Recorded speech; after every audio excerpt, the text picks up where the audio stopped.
Hello everyone and welcome to my channel, and today I'll be reading a multi-character listener by me.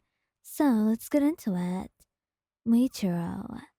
Muichiro is usually very innocent, and that's what you usually see in him.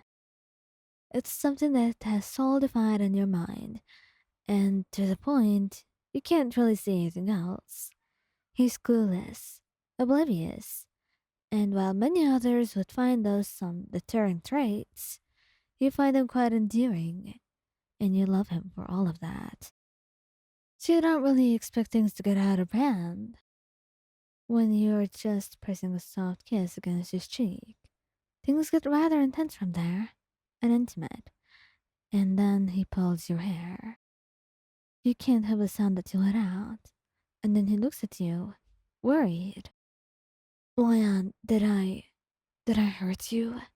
He asks, and you look at his genuine concern on his face. The way he looks ready to apologize already. And you can't help but burst out laughing, wrapping your arms around him. Oh no, Michiro, you didn't. You can be so cute sometimes, though. You ruffle his hair gently, and he looks at you in absolute confusion. But you tell him that that's normal, and that sound was not a sound out of pain, but something else. He blushes once you explain, and just elbows you gently when you tease him. Enough. It's not like I'm stupid, Ryan. I never said that. I'm just saying I think you're really cute. Although he objects at first, eventually he just lets you have it. After all, he knows very well that you cannot win a single argument against you, especially not when he loves you so much. Rengoku? Now, Rengoku didn't really know what to do, because it was not something that he intended to do, actually. The thing is, the two of you were cuddling. You were on his lap and he was stroking your hair, playing with it gently and untangling any tangles he found. But the thing is, he tugged pretty hard on one tangle, and you whined out in pain. He immediately let go, concern showing all over his face. Oh, my apologies, Ryan. I didn't mean to hurt you at all. Are you alright? Yes, but you certainly should not try to brush anyone's hair. And he laughs a little bit at that. But you can tell he is apologetic, stroking your hair gently. Alright, it's not like I wanted to brush it anyway, but I'm sorry, I mean it. I'm not being so serious. I'm just saying, you should be a lot gentler when you do. You say, wrapping your arms around him gently, and giving him a reassuring smile. You weren't truly mad at him, it just startled you. And also, your hair hurt quite a lot. Even though your pain tolerance was quite high, it seemed to be the only thing to pain you so much. And when Rengoku does brush out your hair eventually, he's very gentle. It almost hurts how much he's gentle because you have to wait so much. But you can't help but admit it's quite cute and endearing, actually. And perhaps you do forget about your earlier incident. It's not like you remembered it anyway. But you do make a point to tease him about his new improvements and how he was like before, and he takes it all in stride. You're lucky you have someone like him. Tengen. Tengen would do that to get your attention sometimes. Just a little pull on your hair. Nothing too serious. It would never hurt you, actually. And you do know that. You know it very well. But the thing is, you can't quite understand why he does it.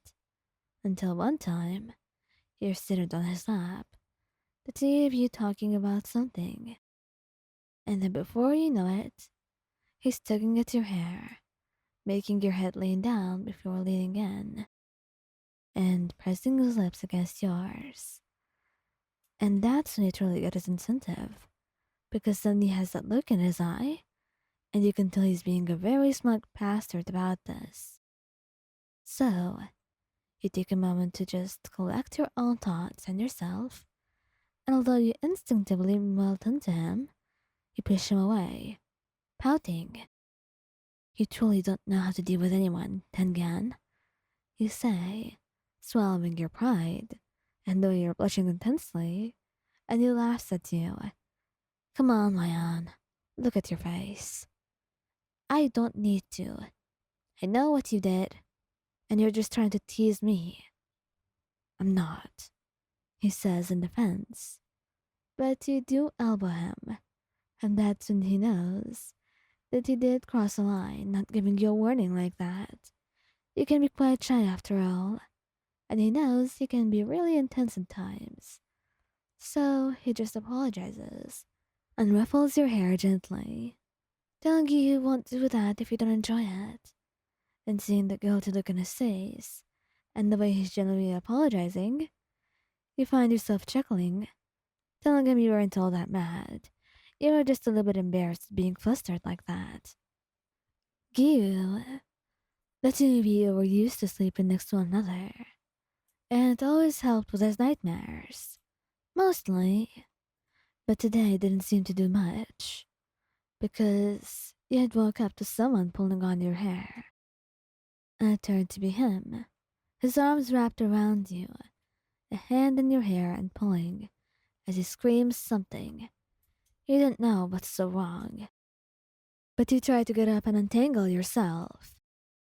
And slowly you managed to do that.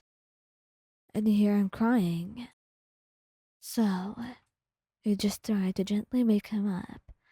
And gently doesn't work very well because either way, he seems spooked. And his hand rises up to pull a sword that he doesn't even have. Until he takes a deep breath once his eyes lay on you. I'm sorry, Ryan. I don't have anything to say for myself. And you don't need to. You had a nightmare, Giyuu. Are you alright?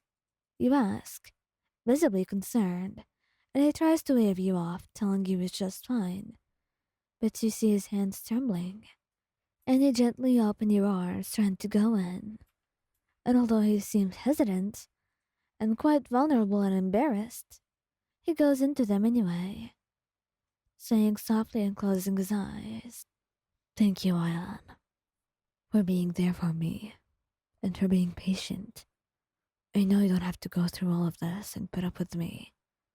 Would you shut up for a moment? You're saying nonsense, Giyuu. Of course I do this for you. I love you and I care about you. And it's fine, staying up one day because you had a nightmare. What's so bad about it? I do love staying up, you know? And after a little thought about it, he nods, chuckling lightly. And maybe for a moment, he realizes that depending on someone isn't all that bad. Not really. Not when he has someone like you, who cares about him so much.